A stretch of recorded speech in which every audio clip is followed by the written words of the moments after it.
Galway Early Music Winter Festival 2020. I'm Helen and this is the last of my videos to teach you how to play the descant recorder, how to sing and play a medieval carol, gaudete, and now I'm just going to talk you through some troubleshooting things that you may encounter when you're playing. First of all, when you're playing, you're blowing into a recorder and out of your mouth is coming oxygen, carbon dioxide and water vapour. Water vapour will condense inside in the recorder and as a result every so often it will get blocked up. That still sounds fine, but eventually you will get to the point where it'll get blocked up. That'll depend on the humidity in the room, it'll depend on how much water vapour is in your breath, etc. But when it happens you'll know because the recorder won't sound great and it'll feel a little bit blocked. When that happens you need to place your finger very gently in this little recess here called the window and blow gently once. Now some people go and blow really hard. If it's very blocked, a stronger blow might be needed. But either way, you just need to get a short, sharp blow with this covered, but not pressing hard because this window is quite delicate. So don't press hard, just place your finger there to block the air. One blow and you're fine. Remember to always go back to scratch when you're trying to decide how to hold your recorder.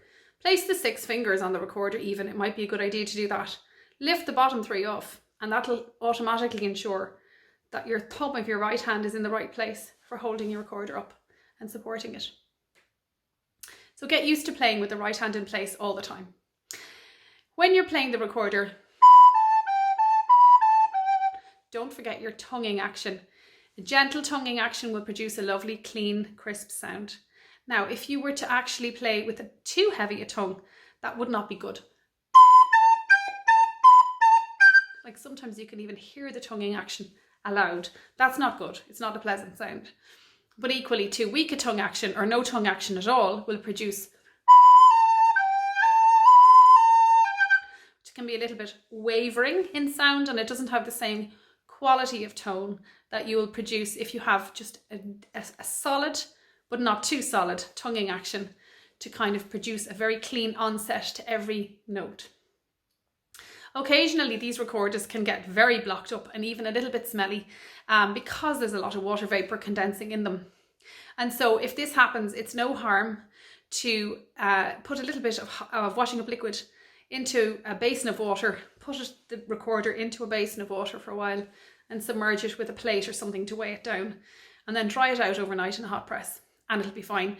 When a recorder gets to the point where one of those cleaning blows no longer works, that's needed. Now, don't do that with a wooden recorder, obviously. That's perfectly fine because this is made of plastic and it's durable. Now, I wouldn't use a cleaning product that's any stronger than that, but just a bit of gentle, mild washing up liquid would be fine. I would always make sure that your joints are fully pushed in. So these joints come off, but you need to make sure that they're pushed in all the way. Similarly with the bottom one. And that the one at the bottom is turned a little bit to the side to accommodate your pinky finger in your right hand. Children in particular tend to fiddle with these. And so if you haven't checked if the joints are fully in, you could end up producing a note. Anyway, it'll just be a little bit out of tune because if you make the tube longer, you're going to affect the pitch of the note it produces. Equally, if you were able to make the instrument shorter, that would also affect the pitch. So you can't actually make a recorder any sharper. If all the joints are pushed in, that's as sharp as it's going to go. But you can certainly make it blow a little flatter by pulling out the top joint.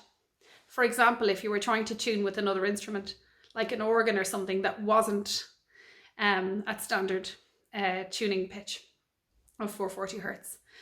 Now, pushing that joint back in. Oh, another thing, these joints can get quite stiff. Again, if it's quite warm in the environment the recorder's in. Plastic, even plastic, wooden more so of course, but plastic will swell. A little bit of Vaseline on these joints will help to keep them just easy to move and turn.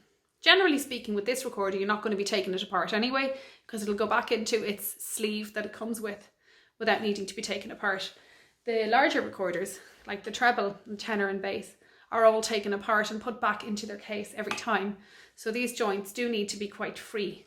And as a result of that, it is worthwhile placing some Vaseline on them every so often, or joint grease. You'll get joint grease with a bass recorder. You won't always get it with the other sizes. It depends on the brand you buy, but Vaseline is fine.